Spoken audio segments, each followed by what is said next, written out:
பண்பாட்டியல்புக்கும் மிகப்பெரிய ஆபத்தாக விளையும். மனிதனுக்கு ஒரு காலத்திலே இயற்கைகளினாலே அழிவு வந்தது, பின்பு ஒரு காலத்திலே ஆயுதங்களினாலே அழிவு வந்தது, பின்பு ஒரு காலத்திலே அறிவீனத்தினாலே அழிவு வந்தது, பின்பு ஒரு காலத்திலே பண்பு குறைந்ததனாலே அழிவு வந்தது. இதை சாஸ்திரம் சொல்லுகிறது. பண்பில்லாததினாலேயே ஆலயங்களிலே, பாடசாலைகளிலே, பொதுக்கூட்டங்களிலே எல்லாம் பண்பு இயல்பு தவறுகின்ற பொழுது அனைவரையும் பதபதைக்க வைக்கிறது. அனைவரும் டென்ஷன் ஆகிறார்கள், அதனாலே பாதிப்படைகிறார்கள். அனைவருக்கும் பதட்ட நிலை உருவாகிறது. ஒருவருடைய கருத்து இன்னொருவருக்கு ஒரு பெரிய பதட்ட நிலையை உருவாக்குகிறது.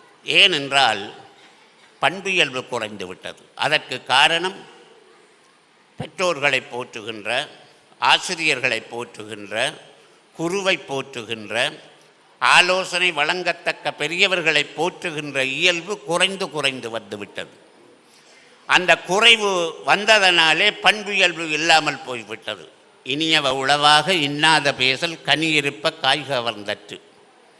மிகப்பெரிய ஒரு செய்தியையும் இனிமையாக சொல்லுகின்ற பண்பு இருந்தது. இப்பொழுது ஒரு சிறிய செய்தியை கூட ஈட்டியறிவது போல சொல்லுகின்ற சொற்களை நாங்கள் பாவிக்கின்றோம்.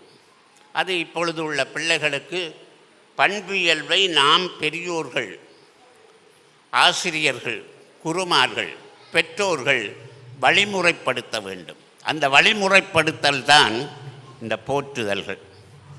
அதனாலே இதையெல்லாம் நான் மனப்பூர்வமாக ஏற்றுக்கொள்ளுகிறேன். ஏனென்றால் எங்களுக்கு இந்த போற்றுதலுக்குரிய தகுதிகளோ தகுதிப்பாடு இருப்பதோ இல்லையோ அது வேறு. ஆனால் ஒழுக்கமுடைமையும் கலாச்சார வெளிமியமும் பிள்ளைகள் நல்ல எண்ணம் கொண்டவர்களுடைய மனநிலையும் நல்லவற்றை சிந்திக்கின்ற பொழுது நாம் அதற்கு பரிபூரணமாக ஒத்துழைத்து ஏற்று அவர்களுக்கு நன்றி சொல்ல வேண்டும். அதை பார்த்து வளருகின்ற சமூகம் பின்பற்ற